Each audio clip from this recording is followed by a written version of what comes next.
मित्रों, कैसे हैं आप सब लोग। उत्कर्ष क्लासेज की ऑनलाइन क्लास में आपका स्वागत है। सर, आप सभी से एक बात कहना चाहूंगा कि जो हमारी नियमित कक्षाओं का जो ये सिलसिला चल रहा है, इसमें हम जिस बिंदु पर लगातार चर्चा कर रहे हैं, जो बिंदु हमने कल आरंभ कर लिया था, वह हमारा जो प्रकरण चल रहा है, वह कौन सा बिंदु चल रहा है भी? संधि वाला। कौन से सेशन पे हम वार्तालाप कर रहे हैं? संधि पे। और संधि में जो इस समय चल रहा बिंदु वह है स्वर संधि। कौन सा भाग है भी? स्वर संधि। और स्वर संधि में भी इस समय हम कौन से बिंदु पे चर्चा कर रहे हैं? जो स्वर संधि के 5 प्रकार मैंने आपको बताए थे, उन 5 प्रकारों में हमने 3 प्रकार बहुत अच्छे से पढ़ लिए हैं। 3 प्रकार हमने बहुत अच्छे से पढ़ लिए हैं। कौन कौन से पढ़ लिए? देखो, सबसे पहले हम बात कर चुके हैं कौन सी संधि की? दीर्घ संधि की।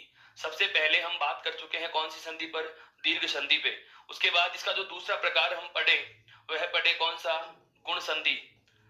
संधि के प्रकारों में हम जिस दूसरे बिंदु पर चर्चा कर चुके हैं, वह जो है गुण संधि। और उसके बाद जो अगला बिंदु हम चर्चा कर चुके, वह है वृद्धि संधि। वह कौन सा है? वृद्धि संधि है। मित्रों, वह कौन सा बिंदु है? वृद्धि संधि। और जिस बिंदु को हम गति प्रदान करने जा रहे हैं, अर्थात जिस बिंदु पे आज हम चर्चा करने वाले हैं, वह हमारा बिंदु होगा कौन सा? यण संधि। कौन सा होगा मित्रों? यण संधि। अब ये यण संधि क्या है, किसे कहते हैं? इसे हम आरंभ कर चुके थे। एक बार वापस से शीघ्रता से इसका दोहरान करेंगे। देखो, दीर्घ संधि में ए और आ को, ई और बड़ी ई को तथा उ और बड़े उ को, ये 3 स्वर समूह हैं। कौन कौन से? ए आ, लघु ई, दीर्घ ई, लघु उ और दीर्घ उ। अर्थात ए आ, ई बड़ी ई, उ और बड़ा उ, इनका यदि समान स्वर से या मैं कहूं सजातीय स्वर से योग हो, तो ये स्वर अपने दीर्घ में बदल जाते हैं। ये स्वर अपने सदैव किस में बदल जाते हैं मित्रों?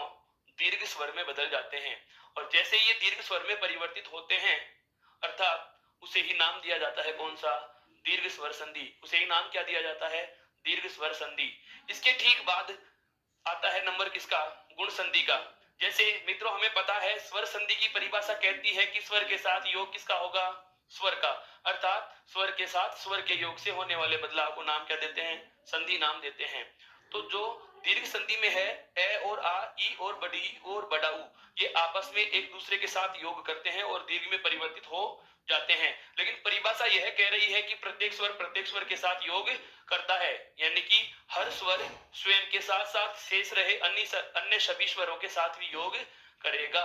और इसी योग के आधार पर जो स्वर संधि के 5 प्रकार निकल के आते हैं, उनमें आरंभ के 3 प्रकारों में हम केवल और केवल किसका बात करते हैं? ए स्वर को अन्य सभी स्वरों के साथ जोड़ने की चर्चा करते हैं। जैसे मैं कहूं कि ए और आ को ए और आ के साथ हम जोड़ते हैं कौन सी संधि में? दीर्घ संधि में। कौन सी संधि में जोड़ते हैं मित्रों? दीर्घ संधि में। उसके बाद गुण संधि में क्या किया जाता है? ए और आ को किससे जोड़ा जाता है? ई बड़ी ई से। अर्थात गुण संधि के जो प्रारूप थे वो कौन कौन से थे? ए आ के साथ ई बड़ी ई के योग पे क्या बनाया? ए। उसी के साथ साथ एक बात और हम जाने थे, कौन सा? कि ए और आ के साथ उ और बड़े उ के योग पे क्या बनता है? गुण स्वर ओ। क्या बनता है? गुण स्वर ओ। उसके बाद इसी में हमने एक बात और जानी, वह कौन सी जानी? कि ए और आ के साथ यदि री का योग हो तो बनता क्या है मित्रों? अर बनता है। क्या बनता है? अर बनता है। अब बात यह आ जाती है कि यह जो रेवर्ण हम बना रहे हैं, यह स्वर रहित होगा या स्वर सहित होगा? तो इसकी बात मैं बहुत बार बता चुका हूं, बहुत बार हम इस बात पे चर्चा कर चुके हैं कि चाहे संधि व्यंजन हो, चाहे संधि विसर्ग हो, चाहे संधि स्वर हो, यदि विकार के रूप में व्यंजन वर्ण बनाया जाए तो बनने वाला व्यंजन वर्ण सदैव स्वर रहित होगा। सदैव कैसा होगा? वो स्वर रहित होगा। और इसकी वजह भी मैं आपको बहुत पहले बता चुका था। क्या? कि यदि आप इस व्यंजन को पूरा लिख देते हैं, मान लीजिए मैं इस व्यंजन का यह हलन हटा देता हूं, अर्थात अब आपको दिखाई दे रहा है कि इस रे वर्ण में ए स्वर जुड़ा हुआ है, और यदि किसी व्यंजन वर्ण में स्वर जुड़ा हुआ है और आगे कोई स्वर या व्यंजन होगा, तो चांस बन जाते हैं कि आगे वाले वर्ण से फिर से संधि कर लेता है। अर्थात संधि का जो प्रकार है, संधि का जो वास्तविक विकार होना चाहिए था, वह प्रभावित हो जाता है, कई बार परिवर्तित हो जाता है। इसलिए बनने वाला व्यंजन वर्ण सदैव कैसा रहेगा? स्वर रहित रहेगा। कैसा रहेगा? हलंत लगा हुआ होगा। यह बात हम जान चुके थे कौन सी संधि में? गुण संधि में। उसके बाद हमने बात की थी, वह कौन सी बात की थी कि वृद्धि संधि में क्या होगा। हाँ मित्रों, वृद्धि संधि में देखिए, ए और आ को ए और आ के साथ कौन सी संधि में जोड़ा है? दीर्घ में। कौन सी संधि में जोड़ा है? दीर्घ में। ए और आ को ई बड़ी के साथ में, ए आ को उ और बड़े उ के साथ में, ए और आ को री के साथ में कौन सी संधि में जोड़ा जाता है? गुण संधि में। और इसी प्रकार से ए और आ जो स्वर हैं, ए आ जो स्वर हैं, उनको ए या आई के साथ यदि जोड़ना हो तो परिवर्तन होगा आई। परिवर्तन क्या होता है मित्रों? आई। तथा अंतिम आता है ए और आ के साथ में यदि ओ या औ को जोड़ा जाए, ओ या औ को जोड़ा जाए तो बनने वाला स्वर होगा कौन सा? औ। और ये दोनों के दोनों कौन सी संधि के विकार हैं, कौन सी संधि के नाम हैं? वृद्धि संधि के अनुसार परिवर्तन है। अर्थात ए और आ का योग सभी स्वरों के साथ हम पढ़ चुके थे। अब बात आती है यण संधि, और यण संधि के अंतर्गत कौन से स्वरों पे चर्चा की जाएगी? ई बड़ी ई, ऊ बड़ा ऊ और री पे। देखो एक बार परिभाषा को मैं वापस से बता रहा हूं, यण संधि क्या है?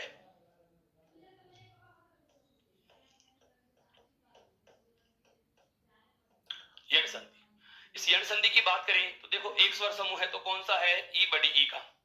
एक स्वर समूह है ऊ और दीर्घ ऊ का, और एक समूह है कौन सा? हर्स्व ई का, अर्थात लघु ई का। मित्रों ध्यान देना, बहुत अच्छी बात है यहां पर समझने की। क्या कि जब ई बड़ी ई अपने समान के साथ जुड़ती है, अर्थात समान स्वर के साथ जुड़ती है। समान स्वर का मतलब यह हुआ कि ई और बड़ी ई के सामने क्या होना चाहिए? ई या बड़ी ई होनी चाहिए। पहले मैं समान स्वर बता रहा हूं, समान स्वर के साथ। इसकी चर्चा मैं अभी आरंभ करूंगा। तो यदि ई बड़ी को यदि आप समान स्वर से योग करते हो तो दीर्घ संधि में क्या बनता है? ई बनता है। क्या बनता है मित्रों? दीर्घ ई बनता है। अर्थात संधि कौन सी बनती है? दीर्घ संधि। यदि ऊ बड़े ऊ के साथ में ऊ और बड़ा ऊ जोड़ा जाता है, यदि ऊ बड़े ऊ के साथ में ऊ और बड़ा ऊ जोड़ा जाता है तो परिवर्तित या विकार रूप में जो प्राप्त स्वर होता है वह होता है दीर्घ ऊ। अर्थात यहां भी संधि कौन सी होती है? दीर्घ। यहां भी संधि कौन सी होती है? दीर्घ। यदि री के साथ री जोड़ा जाए, यदि री के साथ री जोड़ा जाए तो बनने वाला वर्ण होता है दीर्घ री। कौन सा होता है? दीर्घ री। जो मूल व्याकरण में चलता है, संस्कृत भाषा में चलता है, हिंदी भाषा में इस वर्ण का प्रचलन नहीं है। तत्सम शब्दों में यदा कदा देखने को मिलेगा, लेकिन तत्सम शब्द तो होते ही संस्कृत भाषा के हैं, अर्थात हिंदी भाषा में इसका प्रयोग नहीं होता। हिंदी भाषा में दीर्घ री स्वर को नहीं गिना जाता। इसीलिए इसीलिए हमें पता है कि मूल भाषा में स्वरों की संख्या, जिन्हें अच कहा जाता है, होती कितनी है? 13, और हिंदी भाषा में कितनी होगी? 11। बात करें आगे, तो जो इनका समान स्वरों के साथ योग है, चाहे ई बड़ी ई हो, चाहे ऊ या बड़ा ऊ हो, चाहे री हो, इनका जो अपने समान स्वर के साथ योग होना और दीर्घ स्वर में बदल जाना, ये तो दीर्घ संधि के अंतर्गत गिना जाता है। अब बात आती है, परिभाषा यह कह रही है कि प्रत्येक स्वर अपने आप के साथ साथ शेष रहे अन्य स्वर के साथ भी योग करता है। प्रत्येक स्वर अपने साथ साथ शेष रहे अन्य स्वर के साथ भी योग करता है। तो मेरा कहने का आशय यह हुआ कि ई बड़ी ई अपने समान स्वर से जुड़ चुका, ऊ बड़ा ऊ अपने समान स्वर के साथ जुड़ चुका, री अपने समान स्वर के साथ जुड़ चुकी। अब हम बात करेंगे किसमें? असमान स्वरों के साथ। तो देखो, जो यण संधि होती है उसमें निकल के आती है परिभाषाएं क्या? कि यदि ई बड़ी ई, यदि ई बड़ी ई, ऊ बड़ा ऊ व री, यदि ई बड़ी ई, ऊ बड़ा ऊ व री समान स्वर के, सॉरी, असमान स्वर के साथ योग करें। किसके साथ योग करते हैं? असमान स्वर से जुड़ते हैं, असमान स्वर से योग करते हैं, तो क्रमशः कौन से में बदलेंगे मित्रों? य, व और र में बदल जाते हैं। किस में बदल जाते हैं मित्रों? य, व और र में बदल जाते हैं। अब य, र, व और र में बदल जाना तथा जो भी आगे असमान स्वर रहेगा, तथा जो भी आगे असमान स्वर रहेगा उसकी क्या लगा दी जाती है? इन पर मात्रा लगा दी जाती है। तथा असमान स्वर की क्या लगा दी जाती है मित्रों? मात्रा लगा दी जाती है। बहुत महत्वपूर्ण बात जो ध्यान देने की है वह क्या है कि अब तक हमने पढ़ा, जैसे ए और आ को ए और आ से जोड़ के पढ़ा, तो इस योग में हमने क्या देखा? जैसे ए के साथ ए जुड़ना हो, अर्थात मैं कहूं ए योग ए, तो इन दोनों वर्णों के स्थान पर अर्थात इन दोनों स्वर ध्वनियों के स्थान पे हमने क्या लिखा है? आ। क्या लिखा है? आ। यह महत्वपूर्ण बात ध्यान रखने की है क्या कि अब तक की जो 3 संधियां हम पढ़ चुके हैं, अब तक की जो 3 संधियां हम पढ़ चुके हैं दीर्घ गुण वृद्धि, इनमें हम एक बहुत कॉमन बात पढ़ रहे थे क्या कि जब दोनों तरफ के वर्ण जुड़ रहे हैं या योग के चिन्ह के ठीक दोनों तरफ के जो स्वर वर्ण योग कर रहे हैं, प्रधान संधि जो हम बना रहे हैं, तो परिवर्तित जो वर्ण था इन दोनों वर्णों के स्थान पर हो रहा था। अर्थात ये दोनों वर्ण जुड़ के एक ही वर्ण बन रहा था। लेकिन यण संधि में एक नई चीज निकल कर आ गई। जैसे मैं कहूं कि ई या बड़ी के बाद, ई या बड़ी के बाद असमान स्वर का योग हो, ई बड़ी के बाद किसका योग हो? असमान स्वर का योग हो। तो मित्रों ध्यान देना, परिवर्तन केवल एक ही पद में हो रहा है और वह भी कहां? प्रथम पद के अंतिम वर्ण में। प्रथम पद के अंतिम वर्ण में अर्थात पहले पद का जो अंतिम वर्ण, जो चाहे लघु ई हो या दीर्घ ई हो, इसके स्थान पर क्या होगा? ये बदलेगा। किसमें? ये में बदलेगा। किसमें बदलेगा मित्रों? ये में बदलेगा। यदि यहाँ पर ऊ या बड़ा ऊ होता है तो वह किसमें बदलेगा? वह में बदलेगा। और यदि यहाँ पर री होता है, यदि यहाँ पर री होता है तो वह किसमें बदल जाएगा मित्रों? वो रे में बदल जाएगा। तो अब यहाँ पर ध्यान देने वाली बात, इन दोनों में यदि तुलनात्मक दृष्टि से देखा जाए तो दीर्घ हो चाहे गुण हो और चाहे वृद्धि हो, इन तीनों संधियों में तो समानता क्या देखने को मिली कि जो बदलाव हो रहा था वह दोनों पदों के प्रथम और अंतिम वाले वर्ण में हो रहा था। अर्थात पहले पद का अंतिम और दूसरे पद का पहला वर्ण योग करके एक वर्ण बन रहे थे, एक ही वर्ण बन रहे थे। दोनों वर्ण जुड़ गए, बदलाव हुआ, एक ही वर्ण में परिवर्तन हो रहा था। लेकिन यहाँ पर देखो बदलाव क्या हो रहा है?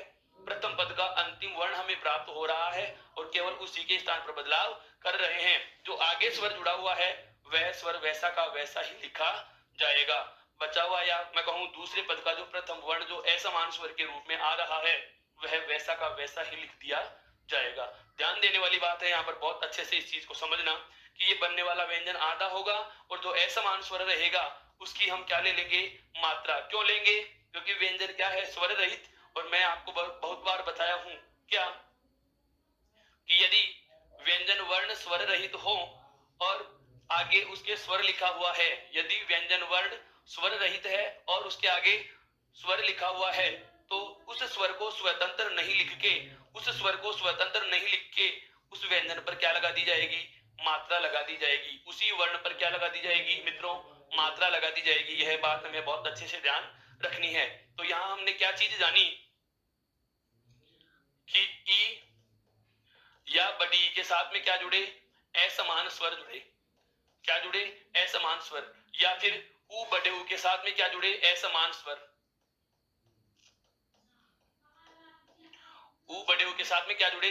असमान स्वर। या मैं कहूं लघु ई के साथ में क्या जुड़े? असमान स्वर। क्या जुड़े? असमान स्वर। तो इस वाली स्थिति में परिवर्तन क्या होगा? ई बड़ी ई किस में बदल जाते हैं? स्वयं ये में। चाहे वो लघु ई हो या दीर्घ ई हो, बदलाव किसमें हो जाएगा? ये वर्ण में बदलाव हो जाएगा। और जो असमान स्वर आगे होता है उसकी इन पर मात्रा लगा दी जाती है। क्या लगा दी जाएगी? मात्रा। उसी प्रकार से ऊ और बड़ा ऊ किस में बदल जाएगा? वे में। किस में बदल जाता है? वे में बदल जाता है। और जो भी असमान स्वर रहेगा उसकी क्या लगा दी जाएगी? मात्रा लगा दी जाएगी। क्या लगा दी जाएगी मित्रों? मात्रा। और री किस में बदलता है? रे में। और असमान स्वर की क्या लगा दी जाएगी? मात्रा। एक बार इस चीज को बहुत अच्छे से समझ लीजिएगा। हम कौन सी संधि के टाइटल की बात कर रहे हैं? यण संधि की। किसकी बात कर रहे हैं मित्रों? यण संधि की। बिल्कुल यहां तक हमें ध्यान रखना है, बहुत अच्छे से समझना है इस बात को। हाँ ले सकते हैं आप, स्क्रीनशॉट ले सकते हैं पहले आप। बिल्कुल, वैसे मैं आपको बोर्ड की स्क्रीनशॉट और नोट्स की पीडीएफ आपको ई उत्कर्ष ऐप पर और टेलीग्राम ऐप पर मिल जाएंगी। यदि आपने अभी तक भी उनको इंस्टॉल नहीं किया है तो सबसे पहले इंस्टॉल करें और ये चीजें वहां से आप प्राप्त कर सकते हैं। बिल्कुल, इंस्टॉल करने के लिए नीचे डिस्क्रिप्शन में इनका लिंक भी दिया हुआ है, आप वहां से भी उनका लिंक ओपन कर सकते हैं और इंस्टॉल कर सकते हैं। साथ ही अभी तक यदि आपने चैनल को सब्सक्राइब नहीं किया है, लाइक और कमेंट शेयर नहीं किया है तो वह भी कीजिए। हाँ मित्रों, बिल्कुल बहुत ध्यान देने वाली बात है ये। यण संधि में केवल इन 3 प्रकार के स्वरों के समूह का योग ही हम पढ़ेंगे। कौन कौन से का? ई बड़ी ई का सभी स्वरों के साथ होगा असमान में, ऊ बड़े ऊ का असमान के साथ पढ़ेंगे और री का असमान के साथ पढ़ेंगे। और परिवर्तन क्या हो जाएगा? ये, वे और रे। देखो अब आगे बात आए क्या यण संधि को सर पहचानेंगे कैसे, तो मैं इसकी चर्चा पहले वाली क्लास में बहुत अच्छे से कर चुका इस शब्द में आपको क्या मिलेगा, ये, या फिर शब्द में क्या मिलेगा, वे, और या फिर शब्द में क्या मिलेगा, रे। यण संधि की पहचान के संदर्भ में मैं बात करना चाह रहा हूं। इस शब्द में क्या मिलेगा, या तो ये लिखा हुआ मिलेगा, या फिर वे लिखा हुआ मिलेगा, और या फिर क्या लिखा हुआ मिलेगा, रे वर्ण लिखा हुआ मिलेगा। और इनसे ठीक पहला वर्ण सदैव क्या रहेगा, स्वर रहित होगा। इनसे ठीक पहला वर्ण सदैव क्या होगा, स्वर रहित होगा। अब ये स्वर रहित व्यंजन होगा या स्वर होगा, बताएं। हाँ बिल्कुल, ये, वे और रे वर्ण बनेंगे। ये तो किसका बन रहा है मित्रों, ई और बड़ी ई का। किसका बन रहा है, ई बड़ी ई का। ये वे किसका बन रहा है, ऊ बड़े ऊ का। किसका बन रहा है, ऊ व बड़े ऊ का। और रे किसका बनता है मित्रों, लघु री का। किसका बनता है, ह्रस्व री का। अब यहाँ पर जो ध्यान देने वाली बात है वह क्या है कि ये स्वयं तो किसमें बदल जाएंगे, ये, वे या रे में। और इनसे ठीक पहले वाला जो वर्ण था वह क्या रहेगा, आधा। वह क्या रहेगा, आधा। अब ये आधा क्यों होता है, इसका कारण अभी एक उदाहरण से समझेंगे इनको। केवल पहचान के लिए इतना सा ध्यान रखना है, इस शब्द में हमें क्या लिखा हुआ मिलेगा, ये और वह, और उससे ठीक पहले वाला वर्ण क्या होगा, स्वर रहित होगा। और जो ये रे से ठीक पहले वाला वर्ण आधा होता है, इस प्रकार के शब्दों में आप ध्यान रखना, आपको शब्द में क्या लिखा हुआ मिल जाएगा, त्रे लिखा हुआ मिल जाएगा, संयुक्त अक्षर त्रे लिखा हुआ मिल जाएगा। बिल्कुल मित्रों, इसमें भी ये रही है, ध्यान दें। जैसे त्रे का टुकड़ा होता है ते प्लस रे प्लस ए, ते प्लस रे प्लस ए, अर्थात ते में क्या जुड़ा हुआ है, रे, और रे में क्या जुड़ा हुआ है, ए। अब यदि मैं इस ए को इस रे में शामिल कर दूं तो रे वर्ण तो पूरा हो जाता है, लेकिन ये ते क्या रहेगा, स्वर रहित ही रहेगा। यही वाली बात यहाँ है, देखो, रे वर्ण पूरा है और उसके ठीक पहले वाला वर्ण क्या होगा, स्वर रहित व्यंजन है। उससे ठीक पहले वाला वर्ण क्या है, आधा है। अर्थात मित्रों संधि कौन सी होगी, यण। उसके बाद में जो दूसरी बात हम चर्चा करे थे वो कौन सी थी, क्या, कि इनका सर विच्छेद कैसे होगा। इनका विच्छेद कैसे करेंगे, संधि विच्छेद कैसे होगा। तो विच्छेद करने के तरीके बता रहा हूं, ध्यान दो। सबसे पहली बात हम क्या करे थे कि आधे को क्या लिखना है, पूरा। आधे को क्या लिखा है, पूरा लिखो। आधा कौन सा, जो यहाँ पर ये से पहले या वैसे पहले या फिर रे से पहले जो आपको आधा वर्ण दिया जा रहा है उसे पूर्ण लिखना है। दूसरी महत्वपूर्ण बात आएगी क्या, अगर शब्द में आपको यह वर्ण दिख रहा है तो यह बराबर क्या हो जाएगा, ऋस्व ई या दीर्घ ई की। अगर वह लिखा हुआ मिले तो वह के स्थान पर क्या लगाना है, ऊ या बड़ा ऊ। और यदि आपको रे लिखा हुआ मिलता है, यदि आपको क्या लिखा हुआ मिलता है, रे लिखा हुआ मिलता है, तो रे के स्थान पर आपको कौन सा स्वर की मात्रा लगा देनी होगी, री की मात्रा लगा देनी होगी। कहां लगाएंगे सर, बिल्कुल हाँ, पूछने वाली बात है। आपने आधे को पूरा लिखा है, आपने क्या किया, आधे वर्ण को पूरा लिख दिया। अब उस आधे वर्ण के ठीक आगे वाला वर्ण देखो, यदि ये लिखा हुआ है, यदि ये लिखा हुआ है तो आपको क्या करना है, इस ये के अकॉर्डिंग ई या बड़ी ई की मात्रा जो भी वर्तनी की दृष्टि से शुद्ध हो वह लगानी है। यदि वह लिखा हुआ मिले तो ऊ या बड़े ऊ की मात्रा में से कोई एक लगानी है। और यदि रे लिखा हुआ मिले तो मात्रा किसकी आएगी, री की मात्रा लगा दी जाएगी। ये दो बात हो जाने के बाद इसका जो तीसरा तरीका है वो क्या है, तीसरा चरण जो है वो है क्या है, ध्यान दो। मात्रा लगा देने के बाद इस ये में या वे में या रे में, शब्द में जो ये, वे या रे मिल रहा है उसमें जो स्वर जुड़ा हुआ हो, इनमें जो स्वर जुड़ा हुआ है उस स्वर से अगला पद आरंभ कर देंगे। इसमें जो स्वर जुड़ा हुआ है उससे क्या करेंगे, अगला पद आरंभ करेंगे। अब ध्यान दो कैसे है, यह वाली बात बहुत अच्छे से समझो। मैंने इसमें तीन चीजें बताई हैं। एक तो क्या बता दी मैंने आपको, पहचान। क्या बता दी मैंने आपको इसमें, एक तो पहचान बता दी है। पहचान के साथ साथ दूसरी बात मैं चर्चा कर चुका हूं, क्या, कि री के योग में जो रे होता है वहां पर रे के स्थान पर हमें ज्यादा चांस किसके मिलते हैं, क्या मिलेगा, शब्द में त्रे लिखा हुआ मिलेगा। मित्रों क्या लिखा हुआ मिलेगा, त्रे लिखा हुआ मिलेगा। इसका मैं बहुत हाईलाइट कर रहा हूं, हमें क्या मिलेगा, त्रे लिखा हुआ मिल जाएगा। और अधिकांश यण संधि के जो उदाहरण आते हैं वह प्रश्न इसी के उदाहरणों में से उठाता है। एलडीसी के पेपरों की चर्चा की जाए, अधीनस्थ बोर्ड के अधिकांश पेपर जिनमें हिंदी भाषा और व्याकरण होती है, एलडीसी की जो अभी 2018 की वैकेंसी थी उसके 4 चरणों में जो पेपर हुए थे, उन चारों पेपरों में हर प्रश्न, सॉरी, हर संधि के टॉपिक का जो प्रश्न उठाया गया वहां एक प्रश्न यण संधि से जरूर था। और यण संधि में अधिकतर जोर जो जिस पर दिया गया था वह था री के बाद असमान स्वर, अर्थात संयुक्त पद जो बना हुआ था उसमें हमें त्रय वर्ण मिला है। पितृनुमति, मातृच्छा, मात्रादेश, मात्रानंद, इस प्रकार के शब्द हमें देखने को मिलते हैं। तो इन पर हम चर्चा करेंगे। तो दो बातें हमें पता चल चुकी, क्या, कि री के योग में तो त्रय शब्द मिलेगा और इसके अलावा ये और वैसे ठीक पहले वाला वर्ण क्या होगा, आधा। ये हमें विच्छेद करने के चरण पता चले क्या। सबसे पहले आधे को क्या लिखना है, पूरा लिखना है। सबसे पहले हमें क्या करना है मित्रों, आधे वर्ण को क्या लिखना है, पूरा लिखना है। आधे को क्या लिखना है, पूरा लिखना है। आधे को पूरा लिखने के बाद दूसरी बात आ गई क्या, यह वह और रह के अनुसार स्वर की मात्रा लगा दी जाएगी जिस वर्ण पे, कौन से वर्ण पे, जिस वर्ण को आपने पूरा लिखा है उस वर्ण पे।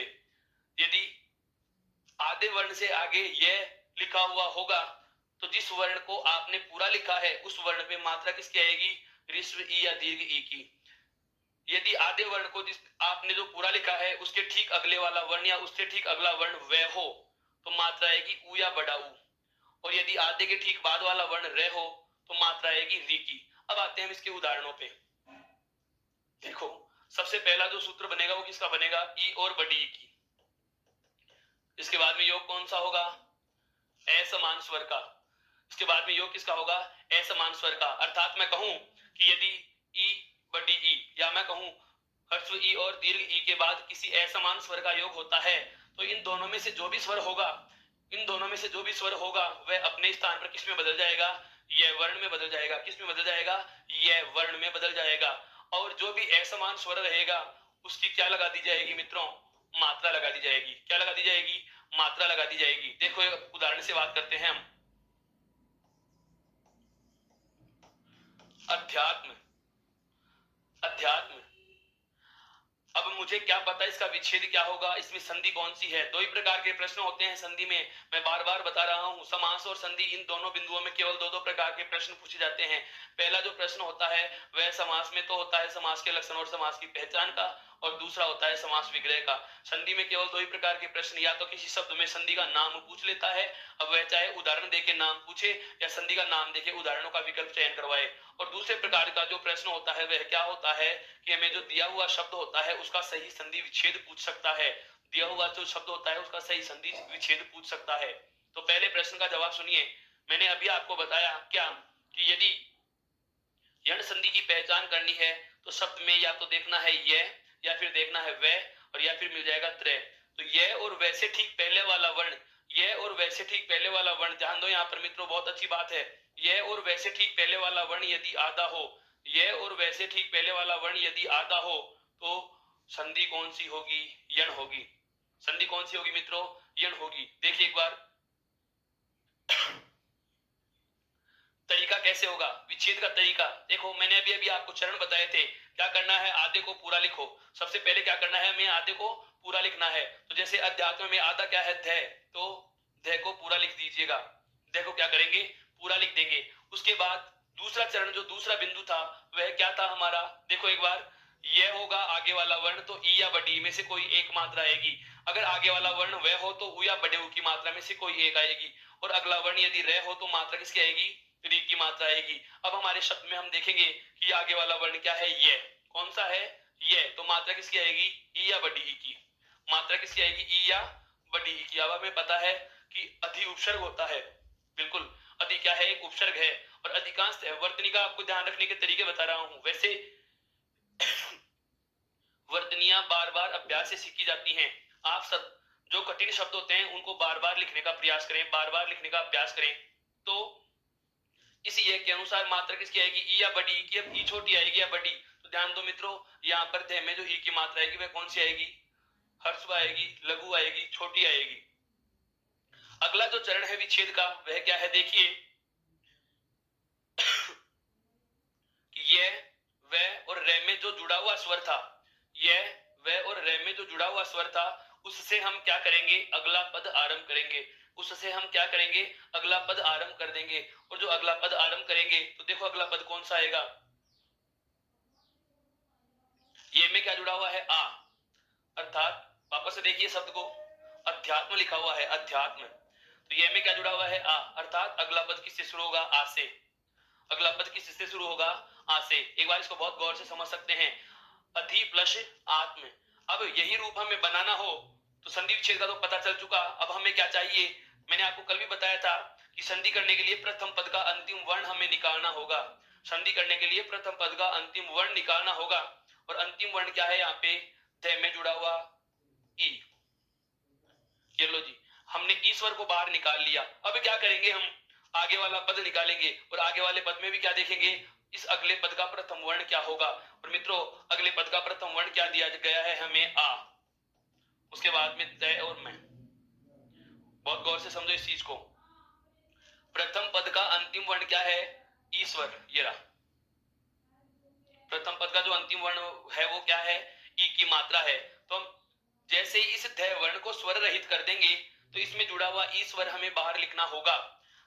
जैसे ही ईश्वर को बाहर लिखा तो यह ई हो गया प्रथम पद का अंतिम वर्ण। क्या हो गया, प्रथम पद का अंतिम वर्ण।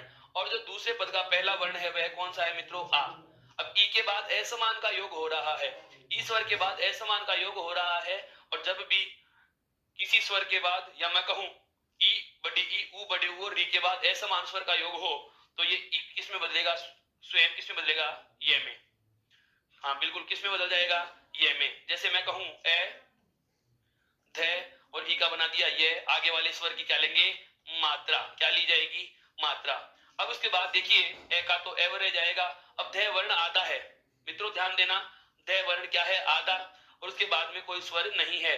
अब खड़ी पाई का वर्ण है तो खड़ी पाई के वर्ण को आधा लिखने के लिए मैंने आपको तरीका बताया था। हिंदी के 22 ऐसे वर्ण होते हैं, हिंदी के 33 व्यंजनों में 22, बिल्कुल हिंदी में जो 33 व्यंजन होते हैं उन 33 व्यंजनों में 22 वर्ण ऐसे हैं जो खड़ी पाई के हैं और खड़ी पाई से पहले पूर्ण हो जाते हैं। उन्हें यदि आधा लिखना हो तो जो खड़ी पाई होती है, जो खड़ी पाई होती है उस खड़ी पाई को हम क्या करेंगे, आधा हटा देंगे। क्या करेंगे, इस खड़ी पाई को आधा हटा देंगे मित्रों।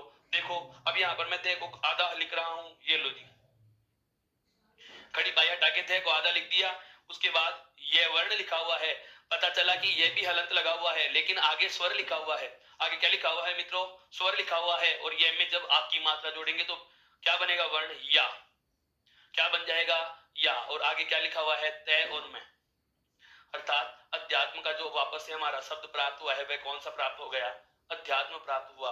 संधि कौन सी हो गई, यण। संधि कौन सी हो गई, यण। अब ई के बाद में और बड़ी ई के बाद में ई और बड़ी ई के बाद में जो असमान के योग में ई और बड़ी का ये बनता है, इसके बहुत सारे उदाहरणों पे चर्चा हमने की। मैंने पूर्व ज्ञान से आपको बहुत अच्छे तरीके से जोड़ लिया, आगे वाले उदाहरणों की सारी दिशा प्रदान कर दी। अब केवल छोटे छोटे इसके दो प्रारूप और बचे हुए हैं। कौन सा, एक तो ऊ बड़े ऊ के बाद वाला और एक री के बाद वाला।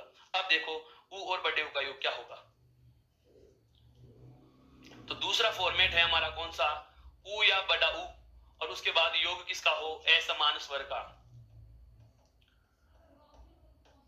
ऊ और बड़े ऊ के बाद में यदि असमान स्वर का हो योग तो ऊ या बड़े ऊ के स्थान पर क्या बन जाएगा मित्रों, वह बन जाएगा। क्या बन जाएगा मित्रों, हाँ बिल्कुल बिल्कुल, ये बहुत अच्छी चीजें हैं, बहुत ध्यान में रखने वाली हैं। मैंने इस पूरे बिंदु का दोहरान आपके सामने इसीलिए किया है कि आप पूर्व से वापस से जुड़ चुके हों और अब आपको ऐसा लग रहा है कि संधि पर हम निरंतर रहे हैं। संधि को ऐसा नहीं, संधि में एक महत्वपूर्ण बात जो लागू होती है विद्यार्थी, और संधि सीखने के लिए हमें बहुत अच्छे तथ्य का जो ध्यान रखना है वह सदैव यह है क्या, कि इसमें नियमितता होनी चाहिए। संधि जब से आपने पढ़ना आरंभ की है, जब तक संधि पूरी ना हो जाए आप इस कक्षा को निरंतर देखते रहिए।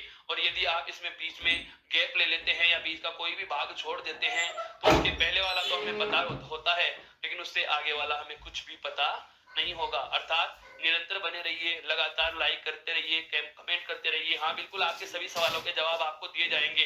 कमेंट बॉक्स को रोजाना टेक्निकल टीम के द्वारा बिल्कुल बिल्कुल जांचा जाता है और जो भी प्रश्न होते हैं उनको एक तरफ रख दिया जाता है। आपको सभी प्रश्नों के वेद और वांछित आंसर मिलेंगे।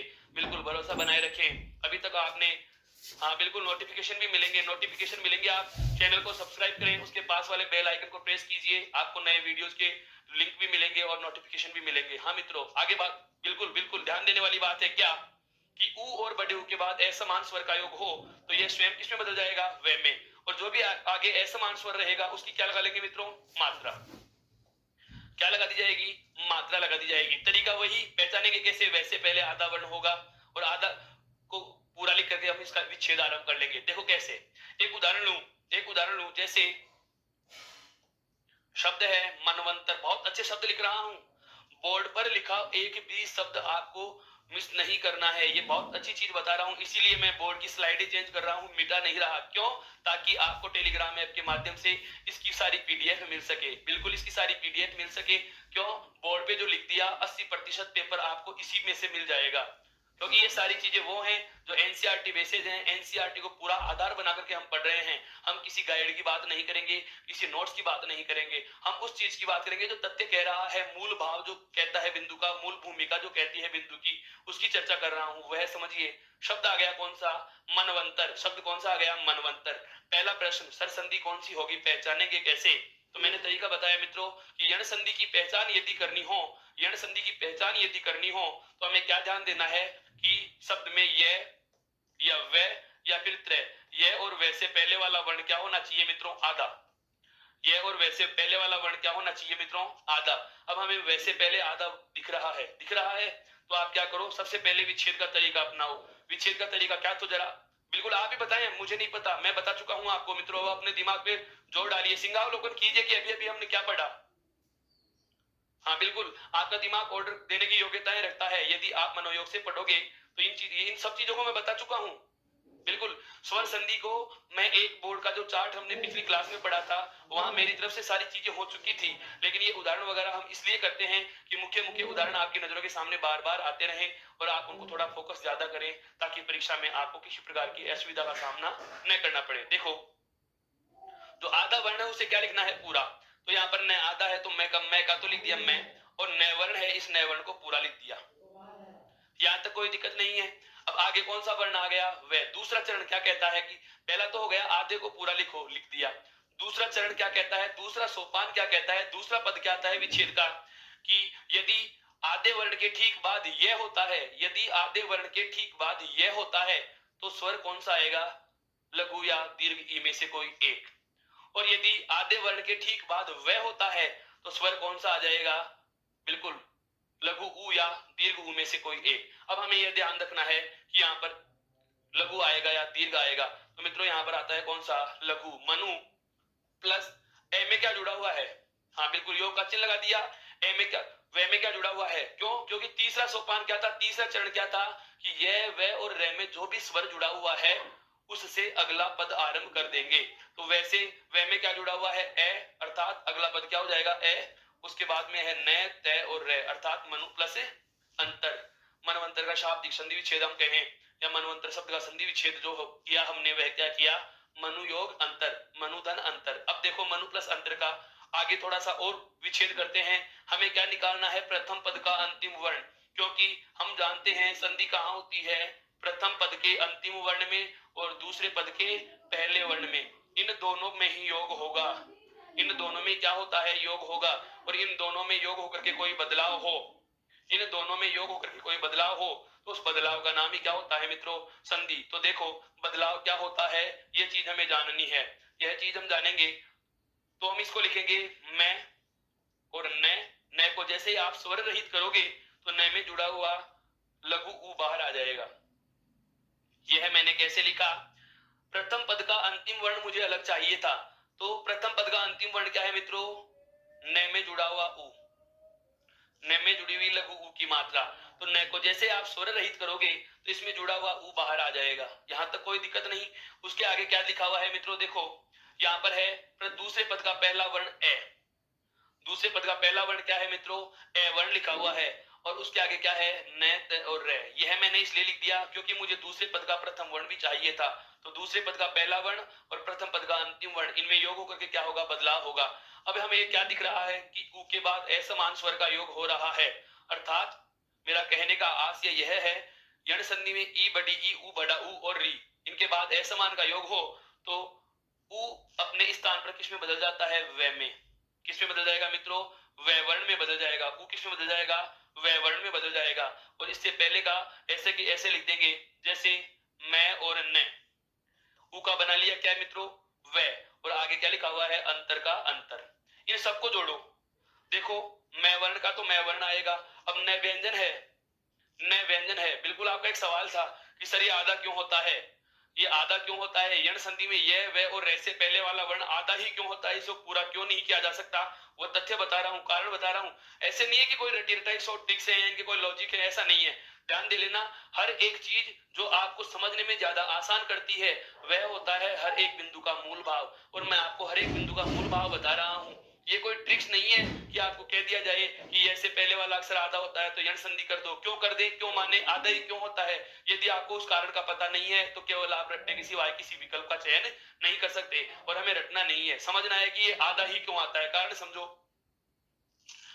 संधि कहां होती है? प्रथम पद के अंतिम वर्ण में और दूसरे पद के पहले वर्ण में योग होगा। मैंने क्या किया, प्रथम पद का अंतिम वर्ण बाहर निकाला, उ आ गया ना उ, तो न क्या हो जाएगा? स्वर रहित। ध्यान देना मित्रों, यहाँ पे रे क्या हो जाएगा? स्वर रहित। प्रथम पद का अंतिम वर्ण क्या है?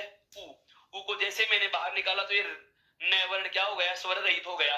अब इस उ के बाद में जो दूसरे पद का पहला वर्ण है, ये उस उ का असमान स्वर है। इस उ वर्ण का क्या है? ये असमान स्वर है। और उ के बाद यदि असमान स्वर आ जाता है, या ई के बाद असमान स्वर आ जाता है, या री के बाद असमान स्वर आ जाता है, तो ये उ किस में बदल गया? वे में। अर्थात जो हमारे पास जुड़ने के लिए न वर्ण का जो स्वर था, उसे हमने क्या बना लिया है? व्यंजन बना लिया है। उसे हमने क्या बना लिया है? व्यंजन बना लिया है। अर्थात अब हमारे पास स्वर नहीं रहा। और यदि किसी व्यंजन वर्ण को या किसी स्वर रहित व्यंजन को स्वर नहीं मिलता तो वह आधा ही रह जाता है, वह आधा ही रह जाता है। देखिए यहाँ पर तो ये मैं और न स्वर रहित है। न क्या है यहाँ पे मित्रों? स्वर रहित। और इसमें जुड़ा हुआ जो ऋस्व उ था, इसका हमने क्या बना लिया? व्यंजन बना लिया। तो ये पूरा नहीं हो सकता। आप खड़ी पाई का वर्ण है तो खड़ी पाई के वर्ण को आधा लिखने के लिए क्या करते हैं? खड़ी पाई हटा के आधा लिख दिया जाएगा। खड़ी पाई के वर्ण को आधा लिखना हो तो खड़ी पाई के वर्ण को खड़ी पाई हटाकर आधा लिखा जा सकता है। आधा लिख दिया। उसके बाद में ये देखो क्या लिखा हुआ है? वह। लेकिन वह भी क्या है यहाँ पे? देखो मित्रों, स्वर रहित है। क्या है? वह स्वर रहित। अब इसे कैसे लिखा जाए? आगे बढ़े तो पता चला कि यहाँ पर क्या जुड़ा हुआ है? ए। बिल्कुल हम संधि में पढ़ भी रहे हैं ना कि ई का यह बनता है, उ का वह बनता है और री का रे बनता है। जबकि असमान जो रहेगा उसकी एडजेक्टिव क्या लगा दी जाएगी? मात्रा। अर्थात इस वे में ए को जोड़ेंगे तो वह पूरा हो जाएगा। वह क्या हो जाएगा मित्रों? पूरा हो जाएगा। आगे क्या बचा हुआ है? न, आधा, तय और रे, अर्थात मनवंतर का मनवंतर। मनवंतर का मित्रों क्या मिल गया? मनवंतर मिल गया। अब और शब्द देखो इसी प्रकार से, बिल्कुल इसी प्रकार से और उदाहरणों की मैं बात करूं, जैसे गुरु प्लस आसन का, गुरु योग आसन हो तो क्या होगा? गुरुवासन। गुरु योग आसन बराबर क्या होता है मित्रों? गुरुवासन होता है। अन्य की बात करें जैसे वध्वाचरण, अगला शब्द क्या है मित्रों? वध्वाचरण। वधु प्लस आचरण, वधु प्लस आचरण। हाँ बिल्कुल, ये ध्यान रखने वाली बात है।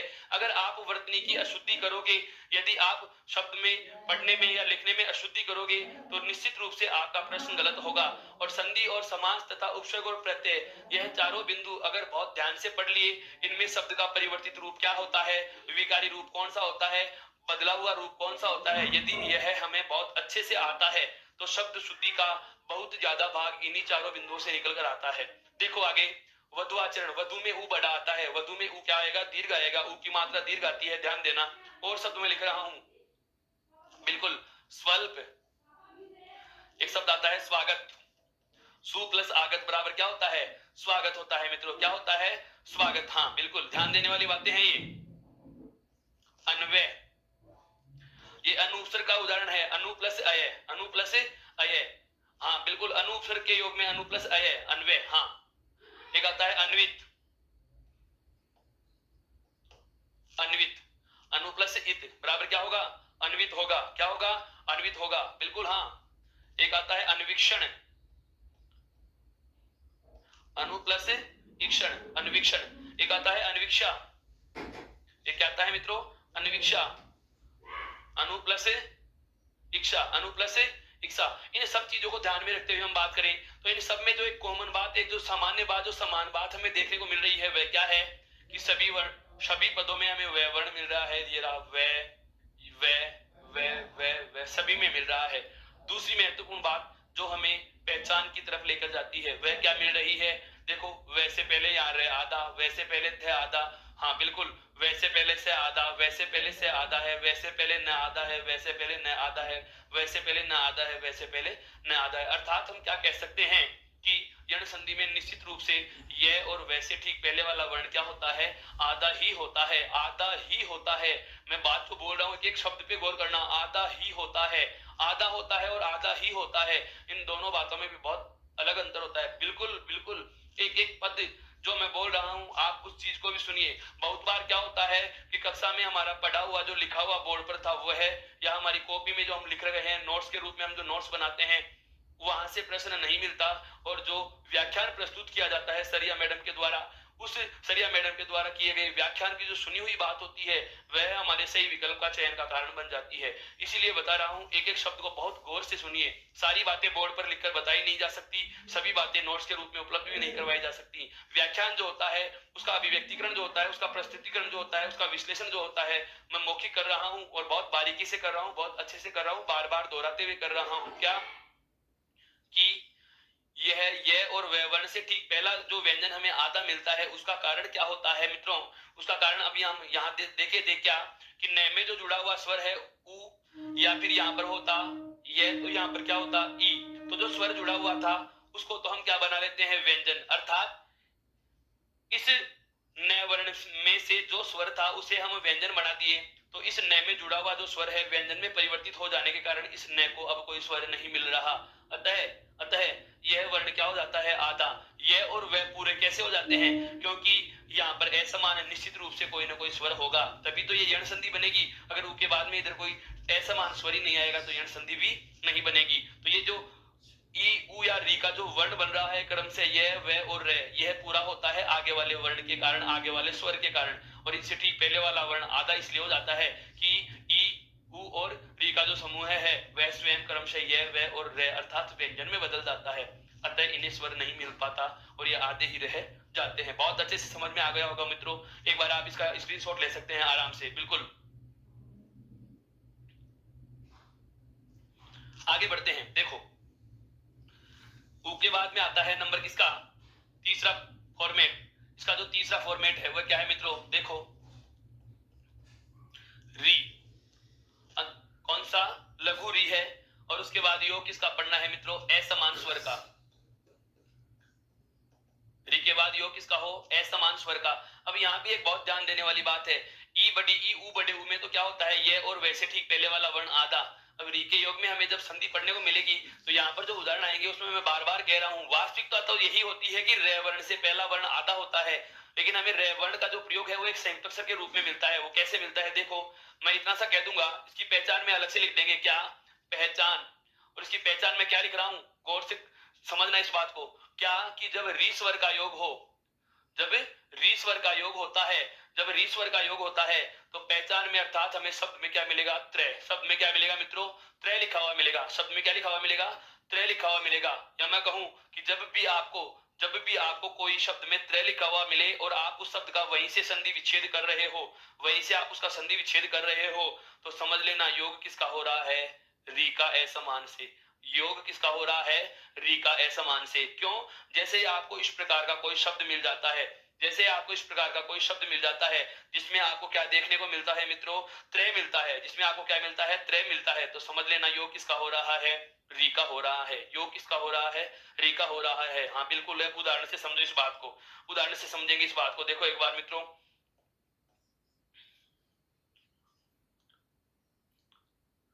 शब्द है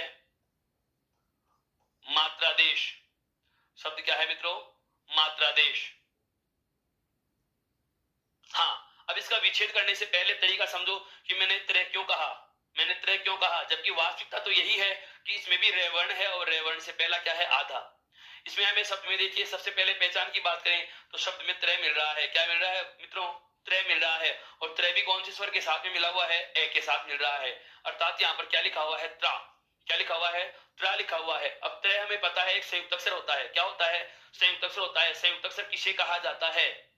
बिल्कुल वे वर्ण जिनमें दो व्यंजन, कम से कम दो व्यंजन और एक स्वर का योग हो, अर्थात न्यूनतम वर्णों की संख्या कितनी होगी? तीन। तीन वर्णों के योग से बना हुआ कोई वर्ण चिन्ह है या कोई ध्वनि चिन्ह है तो उसे क्या कहा जाएगा? संयुक्त अक्षर कहा जाएगा।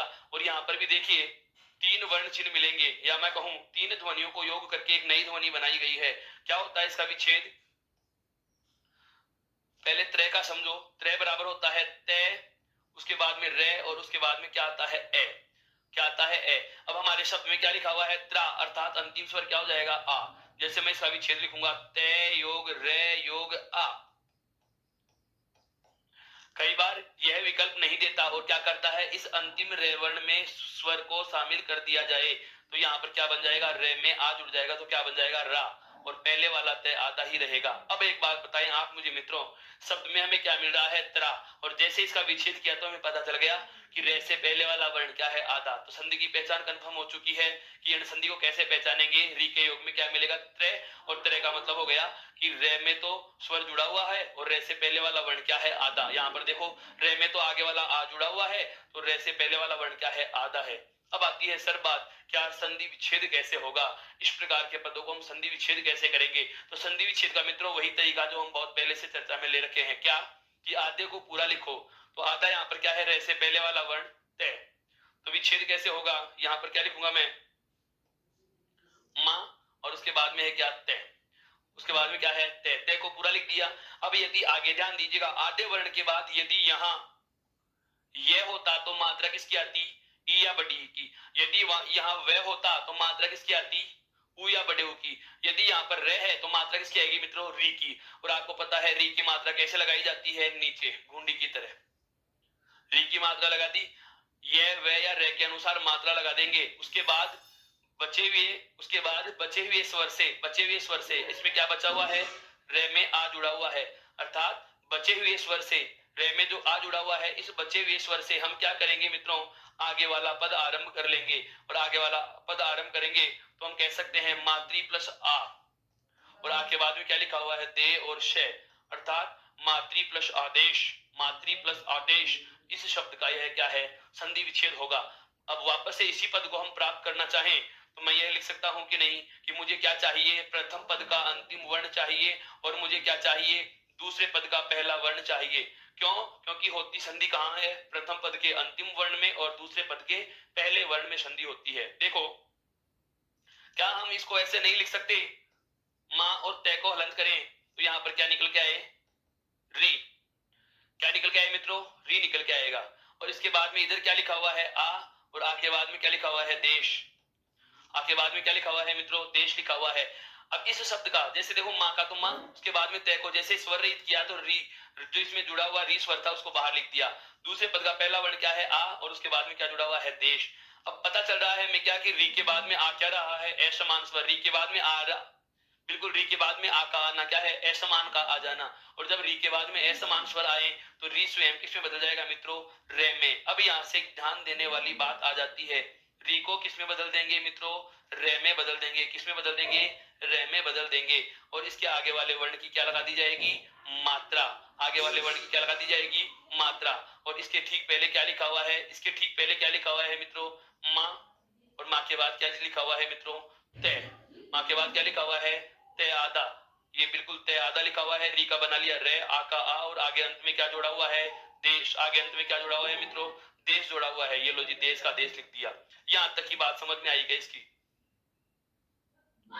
इस पूरे चरण को समझना है, बहुत अच्छे से समझना है। और मैं इसलिए बार बार कह रहा हूं, चाहे पटवार भर्ती हो, चाहे एलडीसी की भर्ती हो, अधीनस्थ बोर्ड की कोई सी भी भर्ती जिसमें हिंदी भाषा के व्याकरण का पाठ्यक्रम समाहित किया जाता है वो, इसके अलावा जैसे रीट की बात करते हैं, तृतीय श्रेणी अध्यापक भर्ती पात्रता परीक्षा जिसकी बात कर रहे हो, द्वितीय श्रेणी अध्यापक भर्ती परीक्षा की बात कर ली जाए, चाहे स्कूल व्याख्याता भर्ती परीक्षा की बात करी जाए, चाहे वो सामान्य एजुकेशन की हो, चाहे संस्कृत डिपार्टमेंट की हो, और इसके अलावा चाहे पुलिस एसआई की बात करी जाए, आरएएस मुख्य परीक्षा की बात की जाए, यह वाला टॉपिक बहुत ज्यादा महत्वपूर्ण है। क्यों, क्योंकि स्वर संधि में सबसे ज्यादा प्रश्न उठते हैं यण संधि से, और यण संधि में भी कौन सा फॉर्मेट उठाया जाता है, री के योग वाला। किसका उठाया जाता है, री के योग वाला। अब यह वाला चीज, यह वाला परिवर्तन यदि हमारे समझ में आ जाएगा तो सारी चीज आसान हो जाएगी। मैंने क्या किया, मात्रा देश का विच्छेद करने से पहले मैंने इसे त्रा शब्द का विच्छेद किया है। किसका किया, त्रा शब्द का। क्यों किया, क्योंकि मुझे पता है त्रा एक संयुक्त अक्षर है। त्रा क्या है, एक संयुक्त अक्षर है, और संयुक्त अक्षर का हम जब वास्तविक वर्णों में विभाजन नहीं करेंगे तब तक हमें उसका मूल रूप पता नहीं चलता कि ये इसमें आधा कौन सा है, पूरा कौन सा है। तो हमने देखा कि तय, रे और रे में क्या जुड़ा हुआ है, आ। तय, रे और रे में क्या जुड़ा हुआ है, आ जुड़ा हुआ है, अर्थात इन तीनों का योग ही क्या होता है मित्रों, त्रा होता है। इन तीनों का योग ही क्या होता है, संयुक्त अक्षर त्रा बन रहा है। अब यहाँ पर देखिए, जैसे ही हमने रे वर्ण से ठीक पहले को आधा लिखा तो यहाँ पर आधा लिख दिया, आधे के बाद में रे वर्ण के अकॉर्डिंग इसमें मात्रा किसकी आ गई, री की। रे में जुड़ा हुआ स्वर कौन सा था, आ, आगे वाला पद आ से आरंभ कर लिया। अब ध्यान दो, जैसे ही तय को आधा किया, या मैं कहूं तय को जैसे स्वर रहित किया। क्यों किया? क्योंकि मुझे चाहिए था प्रथम पद का अंतिम वर्ण। प्रथम पद का अंतिम वर्ण क्या है? री स्वर है। प्रथम पद का अंतिम वर्ण क्या है मित्रों? री स्वर है। और दूसरे पद का पहला वर्ण क्या है? आ। अब इन दोनों को जैसे देखे तो पता चला कि री के बाद असमान का योग हो रहा है। री के बाद योग किसका हो रहा है? असमान का। तो री किस में बदल गई? रे में बदल गया। री किस में बदल गया? रे में। आखिर क्या लगा दी जाएगी? मात्रा। और पहला जो तय है वो क्या हो गया? आधा। अब इन तीनों को जोड़ो, तय रे आ। इन तीनों को देखो एक बार, इन तीनों को बहुत अच्छे से समझिए। तय रे आ अर्थात इन तीनों को जोड़ते हैं तो तय रे आ ऐसे लिखा हुआ है ना, देखो तय आधा, उसके बाद बिल्कुल क्या है? ये रे भी आता है यहाँ पे। और उसके बाद में देखो आगे क्या लिखा हुआ है? आ। तय रे आ अर्थात तय रे आ। और यहाँ भी क्या लिखा हुआ है? तय रे आ। इन तीनों के स्थान पर हम क्या लिख सकते हैं? त्रा। इन तीनों के स्थान पर क्या लिखा जा सकता है मित्रों? त्रा लिखा जा सकता है। पहले क्या लिखा हुआ है? मां लिख दीजिएगा। और बाद में क्या लिखा हुआ है? देश। बाद में क्या लिखा हुआ है? देश। अर्थात पूरा शब्द क्या बन जाएगा? मात्रा देश। पूरा शब्द क्या बन जाएगा मित्रों? मात्रा देश। तो इसका विच्छेद क्या हो गया? मातृ प्लस आदेश। मातृ प्लस आदेश। अब बात आती है कि सर इसके और उदाहरणों की हम बात कैसे करें, और उदाहरण किस तरीके से समझ में आए। तो मित्रों देखो, इसके और उदाहरणों की हम बात करते हैं। इसके और उदाहरणों की हम बात करते हैं। क्या इसके और उदाहरण कौन कौन से हैं वह समझिए। देखो, इस यण संधि में हमें अधिकतर उदाहरण जो मिलेंगे, इस यण संधि में जो अधिकतर हमें उदाहरण मिलेंगे वह मिलेंगे किसके? या तो मातृ संबंधी या पिता संबंधी। जैसे इसी का विलोम आता है, इसी का विलोम आता है क्या? पित्रादेश। क्या आएगा मित्रों? पित्रादेश। अब हमें एक निश्चित रूप से प्रथम पद में निश्चित रूप से आपको बता रहा हूं कि सदैव जब मातृ और पितृ से संबंधित यानी कि मात्रा से या पिता से इस प्रकार के कोई शब्द यदि आपको मिलते हैं तो प्रथम पद रूप हमेशा यही होगा। क्या होगा? अगर माता शब्द आ रहा हो तो मातृ होगा, और पिता शब्द आ रहा हो तो क्या होगा? पितृ होगा। पिता शब्द आ रहा हो तो मित्रों क्या हो जाएगा? पितृ हो जाएगा। पिता शब्द यदि आ रहा हो तो क्या हो जाएगा? प्रथम पद पितृ हो जाएगा। मातृ या पितृ। और अब क्या करना है? इस तरह में जो भी स्वर जुड़ा हुआ हो उससे आगे वाला पद आरंभ कर दो। तो पितृ प्लस आदेश, पितृ प्लस आदेश। मैंने अभी क्या बोला यह वापस से सुनना। देखो, यदि हमें उदाहरण दिया जा रहा है, जैसे मैं लिखूं पितृर्थ, तो इसका भी प्रथम पद क्या हुआ? पितृ। अगर आ जाए मातृर्थ, अगर शब्द आ जाता है क्या? मातृर्थ, तो इसका भी प्रथम पद क्या होगा? मातृ। अर्थात माता और पिता से संबंधित जितने भी शब्द आएंगे उसमें प्रथम पद का चयन करने के लिए हमें एक बात ध्यान रखने की है, और वह बात क्या होगी कि प्रथम पद क्या होगा? अगर माता वाला शब्द है तो मातृ होगा, और पिता वाला शब्द है तो क्या होगा? पितृ होगा। माता वाला शब्द है तो क्या होगा? मातृ, और पिता वाला शब्द है तो क्या होगा? पितृ होगा। और उसके बाद जो जुड़ा हुआ स्वर है, जैसे त्रय में यहाँ पर क्या जुड़ा हुआ है? ए। त्रय में यहाँ पर क्या जुड़ा हुआ है? ए। तो इससे आगे वाला पद आरंभ कर लेंगे। जैसे पितृ प्लस अर्थ, मातृ प्लस अर्थ। और उदाहरण से समझो, जैसे मैं कहूं मात्रानंद, जैसे मैं कहूं मात्रानंद, तो यहां पर क्या हो जाएगा? मातृ, और त्रय में क्या जुड़ा हुआ है? आ, तो आगे वाला पद क्या हो जाएगा? मातृ प्लस आनंद। क्या हो जाएगा? मातृ प्लस आनंद हो जाएगा। जैसे मैं और उदाहरण बात करूं इसका, क्या? पित्रानंद, तो वो विच्छेद क्या होगा? पितृ प्लस आनंद। विच्छेद क्या होगा मित्रों? पितृ प्लस आनंद। इस प्रकार से हमें इस बात का बहुत अच्छे से ध्यान रखना है। और उदाहरण मैं आपकी सुविधा के लिए लिख सकता हूं अभ्यास के लिए। और उदाहरण देखो, जैसे मातृच्छा,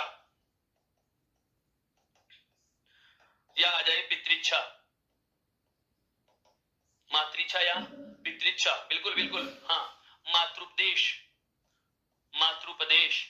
मातृ प्लस उपदेश। एक आता है पितृपदेश, पितृ प्लस उपदेश। एक और शब्द जो परीक्षा में बहुत बार दोहराया जाता है, इसी संधि का उदाहरण है, और मैं वो यहां पर लिख रहा हूं, ध्यान देना, इसी संधि का उदाहरण है पितृनुमति। इस शब्द का स्पेशली ध्यान रख लेना, पेपर बनाने वाले को ये बहुत अच्छा लगता है शब्द, और इसको बहुत बार दिया गया है। आरपीएससी एलडीसी परीक्षा 2013, जिसका, हाँ बिल्कुल, जिसका रद्द हुआ पेपर वापस से पुनः आयोजित हुआ था 2015 में, वहां भी इस प्रश्न को लिया गया। अधीनस्थ बोर्ड की एलडीसी परीक्षा 2018 की जो 4 चरणों में हुई थी, वहां भी इस प्रश्न का दोहरान हुआ है। पितृनुमति, पितृनुमति, मैं बार बार बोल रहा हूं, इस पितृनुमति का विच्छेद हमें पता होना चाहिए। एक बार पूछा गया है क्या दिए गए शब्द में कौन सी संधि है, अर्थात यण संधि का विकल्प चयन कीजिए। दिए गए शब्दों में यण संधि का विकल्प चयन कीजिए। एक बार तो प्रश्न आया जिसमें इसका नाम पूछ लिया कि ये कौन सी संधि का उदाहरण है, और दूसरी बार जब ये प्रश्न का वापस से दोहरान होता है उस समय इसका संधि विच्छेद पूछा गया था। क्या पूछा गया था? विच्छेद पूछा गया था। मित्रों बहुत अच्छे तरीके से समझो इसको, बहुत अलग चीजें हैं ये। संधि की रटने वाली थी मैं नहीं पढ़ा रहा हूं, मैं आपसे बातें कर रहा हूं, मैं आपसे केवल रूबरू हो रहा हूं और हम सीखने का प्रयास कर रहे हैं कि संधि वास्तव में होती क्या है, पढ़ा कैसे जाता है, वो सारी बातें हमें पता चल रही हैं। कि पितृनुमति आए तो वही वाली बात, पहला पद तो क्या होगा? पितृ। क्या होगा? पितृ। और त्रय में क्या जुड़ा हुआ है? ए, अर्थात अनुच्छेद सॉरी विच्छेद क्या हो जाएगा? पितृ प्लस अनुमति। क्या हो जाएगा? पितृ प्लस अनुमति। इसी का विलोम शब्द आए तो क्या हो जाएगा? मातृनुमति। मातृ प्लस अनुमति, मातृ प्लस अनुमति। इस प्रकार के शब्दों का हमें बहुत अच्छे से ध्यान रखना होगा।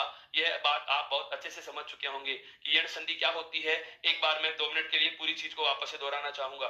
2 मिनट के लिए पूरी चीज को हम बात वापस से दोहराएंगे। आज हम बात करना आरंभ करें कौन सी संधि की? पहले यण संधि की। यण संधि में क्या होता है कि ई बड़ी ई के बाद, ऊ बड़े ऊ के बाद और री के बाद असमान स्वर का योग होगा। ई बड़ी ई के बाद, ऊ बड़े ऊ के बाद योग किसका होगा? असमान स्वर का। ई बड़ी ई के बाद, ऊ बड़े ऊ के बाद असमान स्वर का योग होगा। ऊ बड़े ई बड़ी ई ऊ बड़े ऊ के बाद में योग किसका होगा? असमान स्वरों का होगा। और असमान स्वरों का योग जब हम करते हैं, असमान स्वरों का जब हम योग करते हैं तो क्रम से परिवर्तन क्या होते हैं? देखो, ई और बड़ी जो होती है वह किसमें बदलती है मित्रों? ये में। किसमें बदलते हैं? ये में। ऊ बड़ाऊ जो होता है, ऊ और बड़ाऊ है, वह किसमें बदलता है मित्रों? वे में। ई किसमें बदली है मित्रों? ये में। ई किसमें बदलती है? ये में। और जो री होता है वह किसमें बदल जाता है? रे में बदल जाता है। और इनके आगे जो जुड़ने वाला असमान स्वर होता है उनकी इन पर क्या लगा दी जाती है? क्रमशः मात्रा लगा दी जाती है। उसके बाद कल वाली चीज को मैंने एक बार वापस से दौरान किया, क्या कि ई के बाद या बड़ी के बाद असमान स्वर हो तो ये स्वयं ये में बदल गई और जो आगे असमान था उसकी क्या लगा दी मित्रों? मात्रा लगा दी। फिर उसके बाद में मैंने बात करी क्या, इसकी पहचान क्या होती है? इसकी पहचान क्या होती है? तो पहचान के लिए मैंने आपको बताया कि शब्द में ये मिलेगा, वह मिलेगा या रे मिलेगा। शब्द में ये मिलेगा, वह मिलेगा या रे मिलेगा। और इसके ठीक पहले वाला वर्ण, इससे ठीक पहले वाला वर्ण क्या होता है? स्वर रहित होता है। क्या होता है मित्रों? स्वर रहित होता है। और रे से भी पहले वाला वर्ण क्या होता है? स्वर रहित होता है। लेकिन रे वाला जो री के योग में असमान का योग हो रहा हो तो वहां पर हमें शब्द में देखने को क्या मिलता है? त्रय मिलता है। क्या मिलता है मित्रों? त्रय वर्ण हमें देखने को मिलता है। ये त्रय वर्ण हमें देखने को मिलेगा और ऐसी वाली कंडीशन में हम क्या मान लेते हैं? यण संधि। अब उसके बाद बात की क्या, कौन सी? कि ई और बड़ी के बाद में असमान स्वर हो तो ई और बड़ी जो भी होगी अपने स्थान पर किसमें बदलेगी? ये में। और जो भी आगे असमान स्वर होगा उसकी क्या लगा दी जाएगी? मात्रा। जैसे हमने एक हाँ बिल्कुल अध्यात्म का जो एक उदाहरण लिया, इससे मैंने वापस से इस बात को स्पष्ट करने की कोशिश की। फिर अगला जो हमने चरण लिया वो कौन सा लिया था? ऊ बड़े ऊ का। कौन सा लिया था मित्रों? ऊ और बड़े ऊ का। ऊ और बड़े ऊ में हमने पढ़ा क्या कि ऊ बड़े ऊ के बाद में असमान स्वर का योग हो तो ये स्वयं किसमें बदलता है? वे में। स्वयं किसमें बदलता है?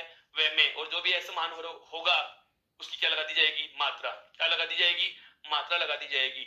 बहुत प्रकार के हमने उदाहरण भी देखे इसमें और वह कारण भी जाना कि ये आधा ही क्यों आता है। आधा ही क्यों आता है? क्योंकि ई या बड़ी ई, ऊ या बड़ा ऊ, री जो भी होंगे वो आगे वाले असमान स्वर के होने की वजह से ई बड़ी ई ऊ बड़ा ऊ प्रथम पद के अंतिम वर्ण के रूप में बता रहा हूं। यदि प्रथम पद के अंतिम वर्ण के रूप में ऋस्व ई दीर्घ ई, हाँ बिल्कुल हर्ष ऊ दीर्घ ऊ या री वर्ण हो तो वो आगे असमान वर्ण होने के कारण या आगे असमान स्वर होने के कारण स्वयं क्रमशः ये वे और रे अर्थात व्यंजन में बदल जाते हैं और इनसे ठीक पहले वाले वर्ण को स्वर नहीं मिल पाता। अतः वैसे देव क्या रहता है?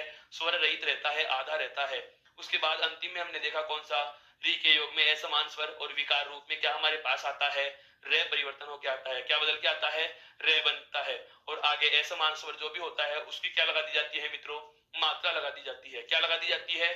मात्रा लगा दी जाती है। यहाँ पर ध्यान देने वाली बात अपने को दो ही चीजें मिली क्या कि हमें या तो इसमें माता से संबंधित शब्द मिलेंगे या तो हमें माता से संबंधित शब्द मिलेंगे या फिर पिता से संबंधित शब्द मिलेंगे। अगर आपको माता से संबंधित शब्द मिल रहे हो तो प्रथम पद सदैव क्या होगा? मातृ।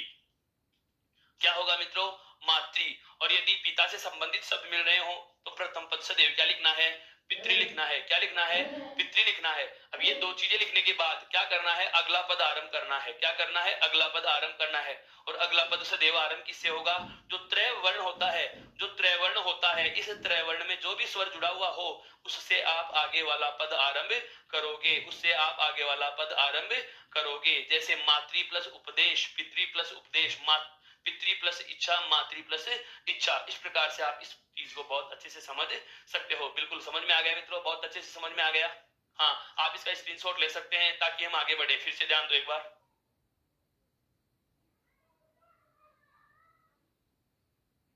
हाँ भाई, ये था कौन सी संधि का मामला मित्रों?